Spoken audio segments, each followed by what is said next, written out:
Pagtayo ko ay wala na sila kuya. Si Ate Teya na lamang ang nasa loob ng patient room. Ate, sila kuya. Nasa labas, hinihintay ka. Kakausapin ka yata. Sige po ate, lalabas muna ako. Sige, ako na muna magbabantay dito kay Olive. Salamat ate. Paglabas ko ay kaagad kong nasilayan ng mga salubong na kilay ni Kuya Alex. Alam kong galit pa din siya. Mag-usap nga tayo, Angel. Kaagad niyang hinawakan ng kamay ko. Kuya, huwag muna ngayon. Kailangan ko na magpatas ng dugo para malaman kung pwede ko salinan ng dugo si Olive. Saglit lamang ito. Ano bang pag-uusapan natin? Dadaratsuhin na kita. Nasaan ka ba talaga kagabi? Kasama mo ba si Owen? Kuya, hindi ko masabi sa kanya ang totoo. Yun totoo, Angge. Sumama ka ba sa kanya? Nagpauto ka na naman ba sa lalaking iyon? Kuya, hindi. Yung word na uto ay pinakaayaw ko marinig. Ngunit guilty ako sa word na iyon dahil nauto na naman nga ako ni Owen. Naibigay ko na naman sa kanya ang aking sarili. Siguraduhin mo lang, Angge. Baka malalaman ko buntis ka na naman. Natigilan ako sa sinabi niya. Isang beses lang iyon at hindi na umulit pa sa Owen kaya imposible na mabubuntis kaagad ako. Pero wala kaming protection kagabi at mukhang isinagad pa nga niya sa akin kagabi ang lahat. Hindi ko tuloy maiwasan na kabahan. Sa mga banta pa lang ni Kuya, ngayon pa lang natatakot na ako sa susunod na mangyayari. Iyon lang naman ang pinag-usapan namin at pinakawalan din naman ako ni Kuya. Pumunta na ako sa laboratory para magpa-test. Hihintayin pa namin nila Kuya ang result ng test after 1 hour. 3 kami na nagpa-test para sigurado. Binalikan ko na lamang ulit ang anak ko sa patient room nito. Natutulog pa rin ito. Naawa ko sa anak ko. Noong mga nakarang araw ang saglapan niya pero ngayon bigla na lamang nagkaganito. Nandiyan ka na pala, Angel. Napatayo si Ate Teya nang makita ako. Ate, magpahinga ka na muna. Mukhang pagod ka na. Kanina pa kayo nandito sa ospital, baka makasama pa sa baby. Ani ko, magpapaalam na nga rin sana ako. Angel, naunahan mo lang ako. Sige ate, ako na hong bahala dito. Magpahinga na ho kayo. Umuwi na kayo ni Kuya Alan. Sige Angel, uuwi na muna kami. Babalik na lang kami mamaya para naman may kasama ka magbantay kay Olive. Sige ate, salamat ulit. Naiwan ako at hindi ko alam kung umuwi din ba si Kuya Alex. Basta alam ko nasa labas lang siya kanina tinihintay din ang result. Maya-maya lang ay narinig kong bumukas ang pintuan. Pumasok doon ang nurse kasabay nito si Kuya Alex. Hindi pala siya umuwi. Ma'am, dala ko na po ang result ng blood type ninyo. Ngunit ikinalulungkot ko ho na hindi po kayo pareho ng blood type ng anak nyo. You cannot transfuse blood to your daughter. Ano? Napatingin ako kay Kuya Alex. Ang kuya ko? Same ba sila ng anak ko? Hindi rin ho. Pasensya na ho. Kailangan nyo ho na iba magdodonate sa anak nyo ng dugo. Ang daddy po ba na bata? Wala ho ba dito? Nagkatinginan kaming dalawa ni Kuya. Wala siya dito. Kaagad na sagot ko. Then, it will be difficult for us to find someone compatible with your child's blood. There is a big chance that it is compatible with the father. Napaawang na lamang ang aking labi. Nasa puko ang aking noo. Para saan ako kaya ko namang makiusap kay Owen. Kinuha ko kaagad ang aking cellphone para tawagan si Owen ngunit sinita ko ni Kuya. Sinong tatawagan mo? Napalingon ako sa kanya. Nakaalis na ang nurse kaya kami na lamang dalawa ang nandito. Tatawagan ko si Owen. Simpleng sagot ko. Hindi mo pwedeng tawagan na lalaking yan, Angge. Kapag ginawa mo iyon, magkakaroon pa siya ng dahilan para makasama ang anak niya. Kuya, anak ko na ang nangangailangan dito. Hindi ito pwedeng baliwalain. Kahit anong galit ko kay Owen kung buhay na ng anak ko ang nakasalalay dito. Kaya kong alisin muna ang galit ko para lang gumaling ang anak ko. Yung lalaking yun? Malabang tutulong yun. Medyo lumakas ang boss niya. Walang masama kung susubukan. Ani ko, hindi ako nagpatinag kay Kuya Alex. Desisyon ko ito. Para sa anak ko kahit pa anong hilingin ni Owen na kapalit ay ibibigay ko, gumaling lamang ang anak ko. Angge! Suway sa akin ni Kuya.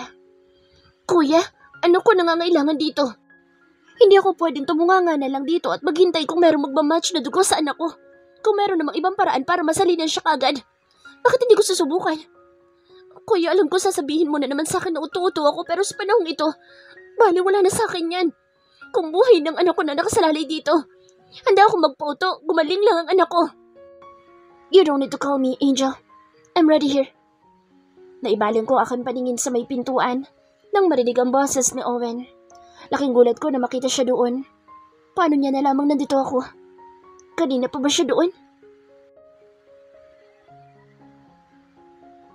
Hindi ko man lang namalayan ang pag-alis ni Angel sa tabi ko. Iniwan niya lang ako. Hindi man lang niya ako ginising. Pagdating ko sa bahay, nagbihis kaagad ako. Kailangan kong makausap si Angel. Kailangan kong bumawi sa kanila ng anak ko. Kailangan kong iparamdam sa kanyang mahal ko siya. Sir, pasensya na ho kung magtatanong ako, ngunit nagtataka lang ho ako kung saan kayo nanggaling. Para ho kasi kayong hinabol ng aso dahil sa gusot ninyong polo. Natrap kami ni Angge. Si Ma'am Angel ba, sir? Yes. Ano nangyari, sir? May nangyari ho ba sa inyong dalawa? Este, naibalik na ba ang tabis ng pag-ibig? Hindi naman halatang sa itong si Mossy. Sinamaan ko lamang ito ng tingin kaya naman nagtakip ito ng bibig. Pasensya na ho, sir. Masyado na ho ako madaldal. Umakyat na lamang ako para magbihis. Kagad din naman ako umalis para puntahan si Angel. Kahit pa anong gawin ng mga kapatid niya sa akin, hindi ako aalis hanggat hindi ko nakakausap ang asawa ko. Nandito na ako sa tapat ng kanilang gate. Mukhang wala yatang tao. Napalingon na lamang ako sa sasakyan na huminto sa tapat ko. Kilala ko ang bumaba mula dito. Si Allen, kuya ni Angel. Bumaba naman ng isang babae. Thea? Sambit ko. Anong ginagawa ni Thea dito? Wait, is she pregnant? Nagkasalubong ang aming mga tingin ni Thea. Nagulat nga ito nang makita ako. Owen? Sambit niya. Ako nga. Anong ginagawa mo dito? Ramdam ko nang inis sa boss ng kapatid ni Angel. I want to talk to my wife. Sagot ko. Wife? Kung ganoon, ikaw yung Owen na sinasabi ni Angel sa akin? Ikaw ang asawa ni Angel? I just nodded. Sa tagal ng panahon, ngayon ko lang nalaman na ikaw palang tinutukoy ni Angel. My God! Ani Thea. Bakit? Ex mo ba siya? Tanong naman ni Alan. Nagsaselos ka na naman. Kaibigan ko si Owen. Magkaibigan ng pamilya namin. Hindi ko akalaing boyfriend pala ni Thea si Alan. Is my wife here? I asked Thea. Wala. Nasa ospital si Angel. Sinugod namin kanina sa Olive sa ospital at ngayon nangangailangan siya ng dugo. Ano? Nang marinig ko parang gusto ko na kaagad liparin ang ospital na kinaroroonan nila. Para lang makita ang mag-ina ko. Puntahan mo na lang ang mag-ina mo, Owen. They need you. St. Luke Hospital. Doon mo sila makikita. Babe! Narinig kong saway ni Allen. Hindi na ako nagtagal pa at kaagad ako sumakay sa aking kotse at pinaharurot ito para lang makarating kaagad ng ospital. Anong ginagawa ng gagong yan dito? Kaagad na tanong ni Kuya Alex habang nakakuyom ang kamao nito. Mukhang may balak na rin ito sugurin sa Owen at suntukin. Kuya, nilapitan ko kaagad ito para pigilan kung ano man ang gustong gawin. Binalingan ko sa Owen. Paano mo nalamang nandito kami? Thea told me. I waited for a few hours outside your gate. But suddenly your brother Alan and Thea arrived. Kilala mo sa Ate Thea? Halos hindi ako makapaniwala. Sa pagkakabanggit niya kasi sa pangalan nito ay parang matagal niya nang kilala. Yup, our parents were friends back then. Anong ginagawa mo dito? Pagkatapos mong talikuran ay pinagbubuntis noon ng kapatid ko? Nandito ka para ano? Para humingi ng tawad? Lumakas ang boss ni Kuya Alex.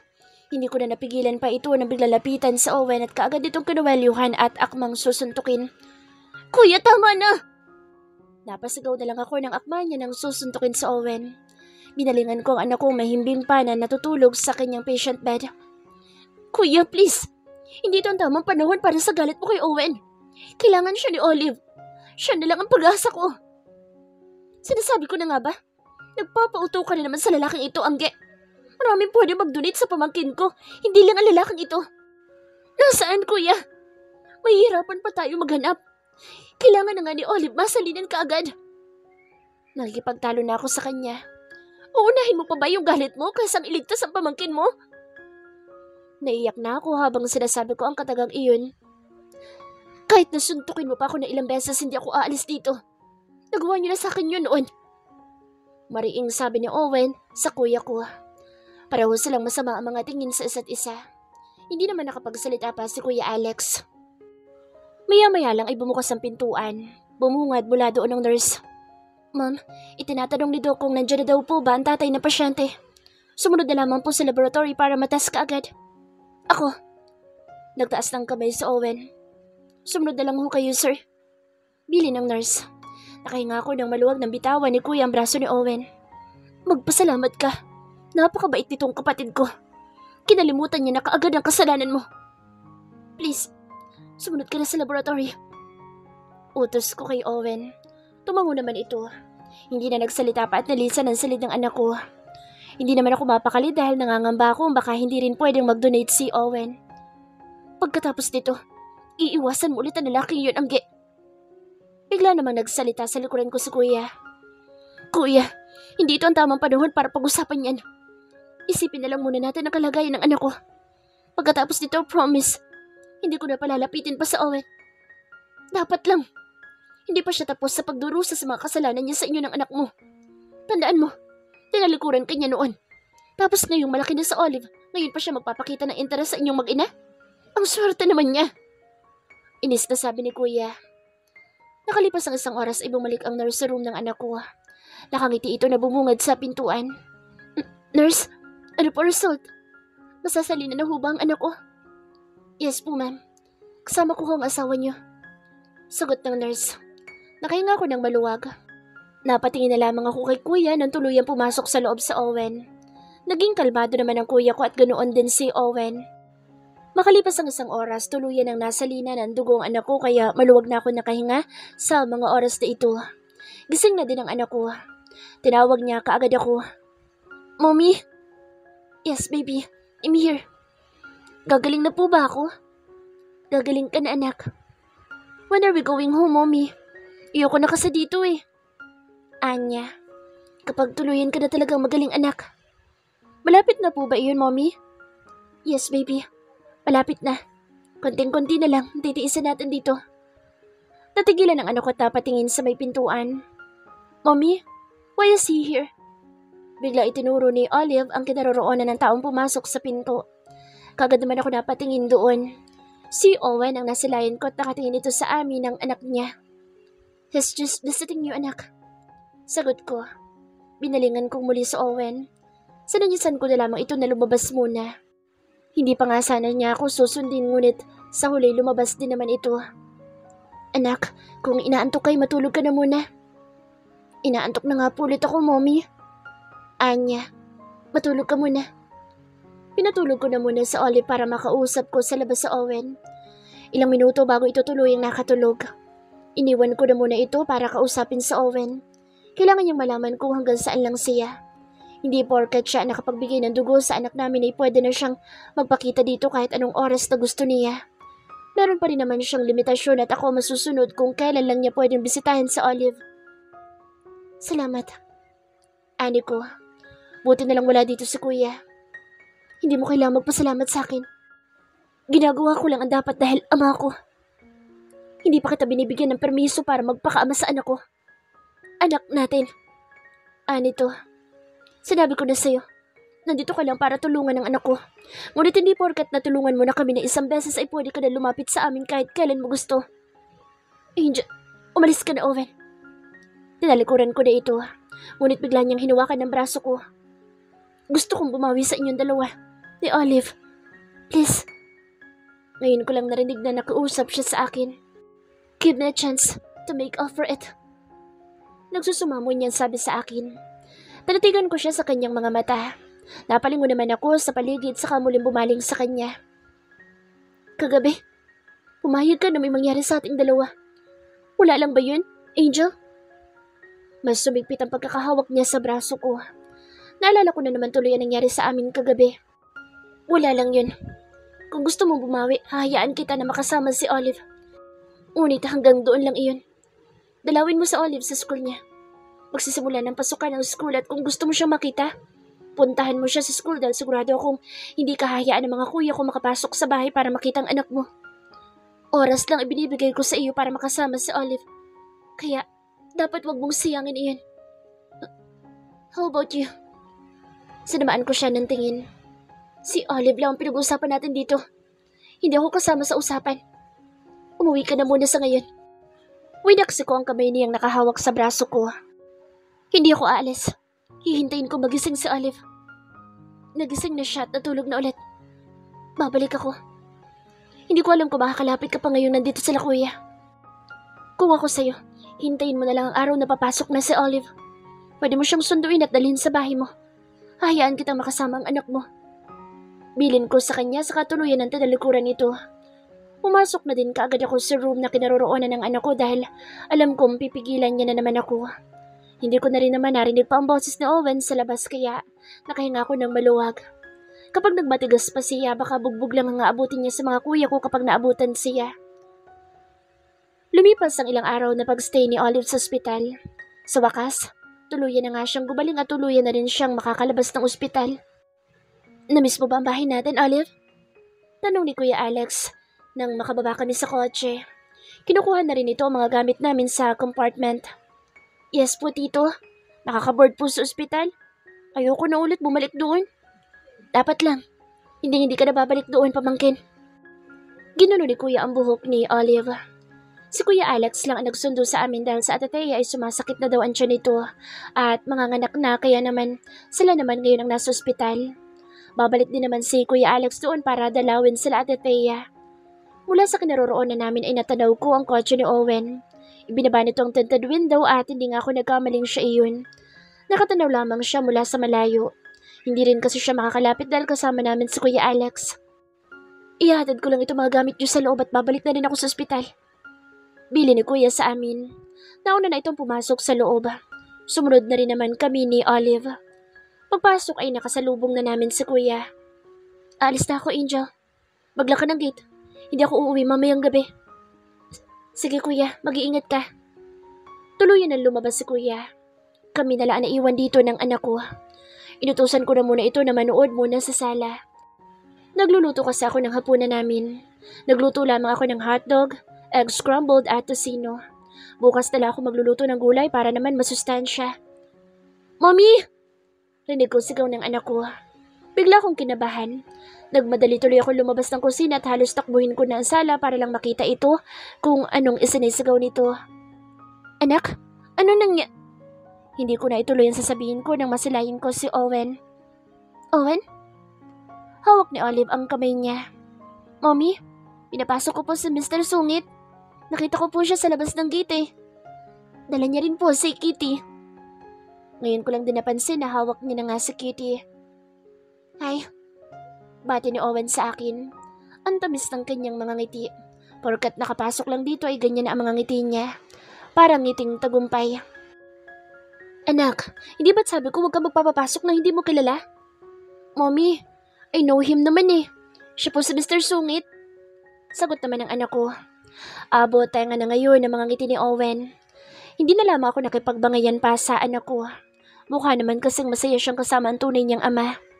Mr. Sungit, thank you dahil dinala mo po ang kitty ko. Namiss ko ng sobrang kitty ko. You're welcome, baby. Nakangiting sagot naman ni Owen. Hindi na ako nakapag-react pa ng hilahin ni Olive ang daddy niya sa sofa. Umirap na lamang ako at bumalik na lamang sa kusina para matapos kong aking niluluto. Speaking of niluluto, nalaka mga mata ko dahil naaamoy ko na ang tila sunog sa kusina. Tumakbo kaagad ako para lang kaagad na makarating sa kusina at yun na nga ang bumungad sa akin. Nababalot ng usok ang kusina. Hindi ko napigilan at napasigaw ako na makitang nagliliyab na ang kawali. Diyos ko naman. Kaagad din namang sumaklolo si Owen. Nabungaran ko siya sa pintuan ng kusina. What happened? Puno ng pagtataka na tanong nito. Naibaling nito ang paningin sa nagliliyab na kawali kaya kaagad itong tumakbo para patayin ang stove. Shit. Kaagad siyang bumaling sa akin pagkatapos niyang mapatay ang stove. You okay? Kaagad siya lumapit sa akin at tiningnan naman niya ang mga kamay ko. Napaso ka ba? Nag-aalalang tanong niya. Umiling lamang ako. Hindi. Kaagad niya naman ako niyakap. Akala ko'y kung ano na nangyari sa'yo. Niyakap niya pa ako ng mahigpit. Mabuti na lang nandito ako. Paano kung wala ako? Dagdag na sabi niya. Hindi ako nakapagsalita. Papatayin mo yata ako sa mga yakap mo. Hindi ako makahinga. Reklamo ko na lamang. Kaagad naman siyang bumitaw. Sorry. Humingi siya ng pasensya ngunit niyakap niya naman ulit ako. Mommy? Narinig ko ang boss ng anak ko kaya naman kaagad ko itinulak si Owen. Anak. Kaagad kong binalingan sa Olive. Nagbalipat-lipat ang kanyang paningin sa amin ng daddy niya. Ano po nangyari? Bakit? Bakit nakita ko nakahag sa'yo si Mr. Sungit? Anak, ano kasi? Nag-aalala lang sa akin ang tito Owen mo kaya niyakap niya ako. Paliwanag ko. Bumaling siya sa daddy niya. Hindi ko alam kung anong nasa isip ngayon ng anak ko. Baka nagtataka na ito. Do you love me, mommy? They say that when someone hugs you, it means they love you. You hug my mommy so you love her, right? Nanlaki na lamang ang mga mata ko sa naging katanungan ng anak ko. Saan naman niya kaya napulot iyon? Nagkatingin na lamang kami ni Owen. Lumuhod si Owen para mapantayan ang anak namin. Yes, I love her.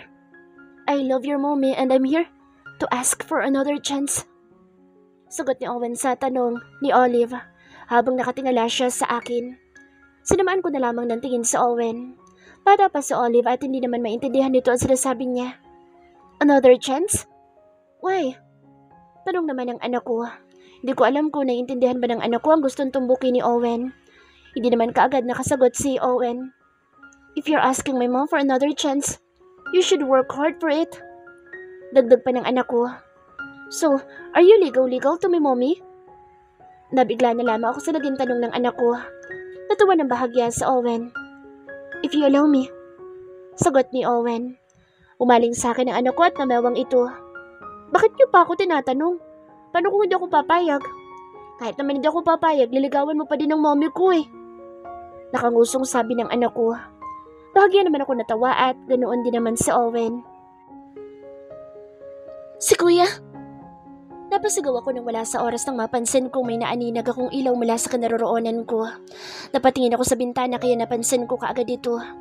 Mukhang umuwi yata ang isa sa mga kuya ko kaya kailangan magtago ni Owen. Kapag nakita siya ay baka bugbog sarado na naman siya ng mga ito. Puno ng pagtataka na napatingin sa akin ang anak ko habang si Owen naman ay tila napako sa akin natatayuan nito. Halika! Kaagad kong nilapitan sa Owen at tinila ito patungo sa kusina. Alam ko na bigla ang anak ko sa ginawa ko ngunit hindi naman ito nakapagtanong pa. Natulala na nga lang ito nang makita niyang hila-hila ko ang totoong daddy niya patungo sa kusina. Bakit mo ko hinila? Tanong pa niya na makarating kami sa kusina. Umuwi ang kuya ko kaya kailangan mo magtago. Gusto mo bang mabugbog ulit? Inis na tanong ko sa kanya. It's okay with me. Kung ang kapalit naman ay papayagan na nila akong dalawin ka. Bumanat pa nga ang loko. Magtago ka na lang sa ilalim ng mesa. Sa tingin mo ba hayaan ka na lang dalawin ako kahit na sinuntukan na nila? Huwag kang aalis dyan hanggat hindi ako pumupunta dito sa kusina. Mariing bilin ko sa kanya. Mabuti na nga lang at nakumbinsi ko rin na magtago siya roon. Pagbalik ko sa sala, inadatnan kong kausap ni Olive ang tito Alex niya. Isa pa pala si Olive. Hindi ko na ibilin sa kanya na huwag sabihing nandito si Owen. Sana lang talaga hindi pa sinasabi ni Olive kay kuya. Napakamutuloy ako nang wala sa oras sa aking ulo. Angge, anong sinasabi nitong anak mo? Anong sinabi ng anak ko, kuya? Nandito raw yung Mr. Sungit. Sino ba itong tinutukoy ng anak mo? Nakakunot ang noon na tanong ni kuya sa akin. Wala yun, kuya. Kapitbahay lang natin yun. Hinatid niya lang si Kitty. Nasa kanila lang pala itong si Kitty. Nakapagsinungaling ako nang wala sa oras. Napatingin naman si kuya sa pusa na hawak ngayon ng anak ko. Akala ko ba naiwan niyan sa bahay ng Napatingin si kuya sa anak ko. Hindi niya na ituloy ang pagsasabi ng gago kay Owen dahil nandito ang anak ko. Maririnig iyon ni Olive. Akala ko ba naiwan yan sa bahay ni Owen? Formal na sabi ni kuya. Nagkamali lang si Olive, kuya. Nasa kapitbahay lang pala si Kitty. Dagdag na pagsasinungalin ko. Bakit ka nga pala napauwi, kuya? May nakalimutan lang ako. Babalik din kaagad ako. Naglakad dito sa hagdanan.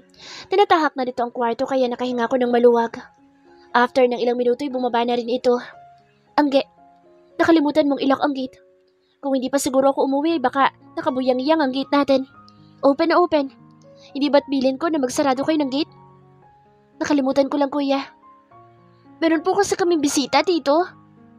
Bigla namang nagsalita ang anak ko. Hindi ko ito napigilan. Napatingin sa akin ang kuya ko. Bisita? Sino bisita? Kurutong tanong nito sa anak ko. Pasimple akong umiling. Sana'y maintindihan ni Olive ang ibig ko sabihin. Patagal bago sumagot ang anak ko. Tila ba iniintindi pa niya kung ano ibig ko sabihin? Kanina pa po yun, tito. Nakauwi na po yung bisita.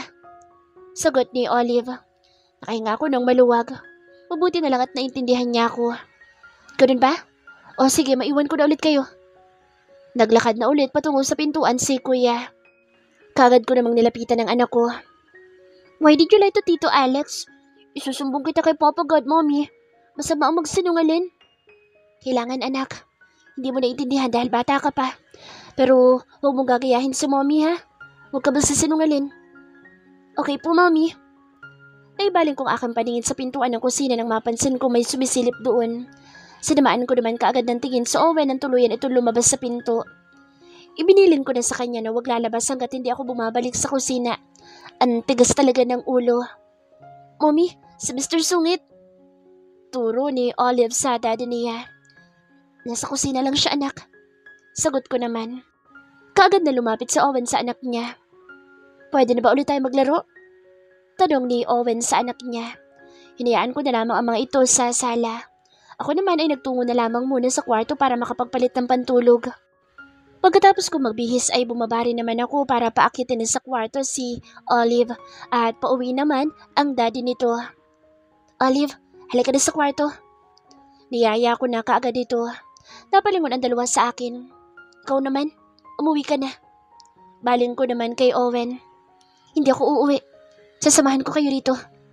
Sagot ni Owen. Sinamahan ko kaagad ito ng tingin.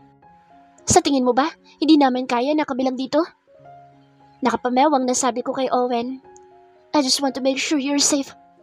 Walang nangingialam sa amin dito. Maraming kapitbahay.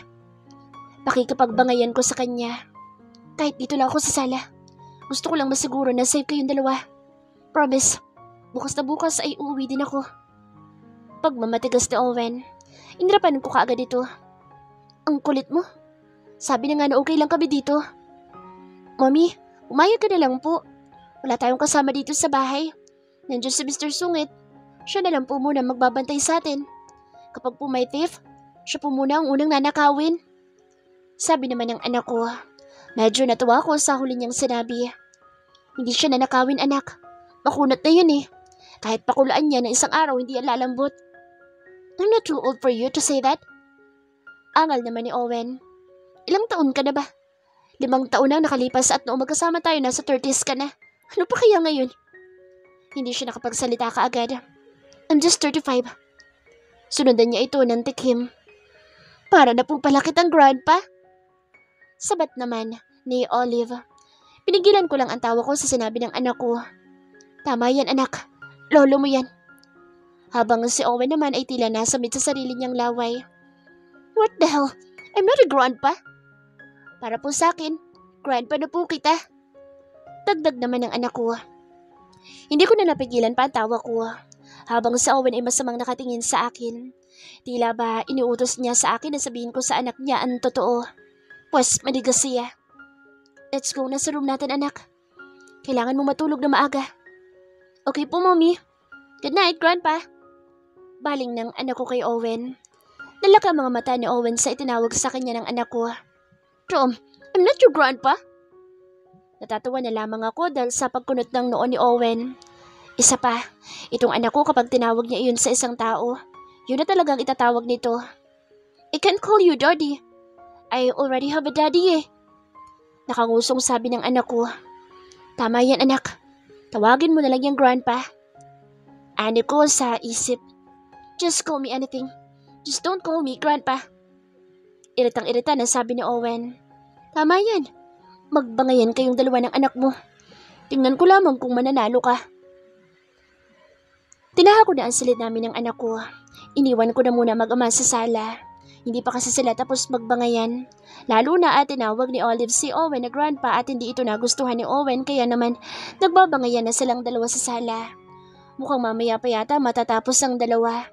Inaantok na rin ako. Mukhang hindi nga inaantok ang anak ko. Nag-e-enjoy na makapagbangayan sa kanyang real daddy. Hindi niya alam totoong daddy niya na pala ang kaharap niya. Ilang minuto na matapos ko maayos ang higaan namin ngunit wala pa rin ang anak ko. Naisipan ko na lang na bumaba ulit para puntahan ang anak ko. Mukhang hindi ito aakyat dito sa aming kwarto kung hindi ko pa pupuntahan. Palabas na ako ng pintuan nang makarinig ng tawanan. Natigilan ako at pinagmasdan na mag-ama ko. Nakaupo na ngayon sa balikat ni Owen si Olive at mukhang close na sila. "Mommy!" Sigaw ni Olive nang makita ako.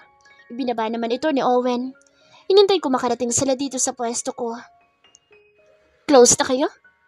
Sarkastikong tanong ko kay Owen nang makalapit sila sa akin. "Not so, Mommy. We're just getting to know each other pa lang po." Ani Olive. "Olive, I told you pumasok ka na sa loob." "Okay po, Mommy." Sagot ng anak ko. "Good night, sweetie." Bati ni Owen saka itinaas ang kamay para kawayan ng anak ko. "Good night, Grandpa." Sagot naman ni Olive. Sa halip na mainis ako dahil sa tagal niyang sumunod sa akin ay napatawa patuloy ako nang wala sa oras. Hindi pa pala tapos yung usapan nila at hindi na rin nakumbinsi pa ni Owen ang anak niyang wag siyang tawaging Grandpa. Nakapasok na sa loob si Olive kaya kami na lamang dalawa ni Owen. Nagkabit-balikat na lamang ako dahil mukhang nagrereklamo na naman ito sa akin dahil sa itinawag ni Olive sa akin niya. "Ano magagawa ko kung yun na gusto niya itawag sa'yo?" Ani ko. What if sabihin na natin sa kanya ang totoo? Nahihibang ka na ba? Sa tingin mo ganoon lang kadali? Ang alam niya daddy niya sa Ethan. Tapos ngayon sasabihin mo sa kanyang daddy kanya? Sa tingin mo ba hindi malilito ang anak mo? Maintindihan niya kung ipaintindi natin sa kanya. Pag-iisipan ko. Gusto ko yung maiintindihan niya na talaga. Ani ko. Okay, maghihintay lang ako. Matulog ka na. Maaga ka pang aalis dito sa bahay bukas. Hindi mo naman siguro gugustuhin na mabugbog. Ayos lang. Ayos lang? Ayos lang sa akin mabugbog. Basta't hahayaan nilang makita kita o kayong dalawa ni Olive. Hirit niya. Bumaba ka na nga. Kung ano-ano na naman mga hirit mo. Tinalikuran ko na ito. Narinig ko mahina niyang pagtawa. Hindi naman naging matigas ang kanyang ulo. Sununod niya rin naman ang sinabi ko. Nalungon ko siya at nakita kong pababa na siya ng hagdanan.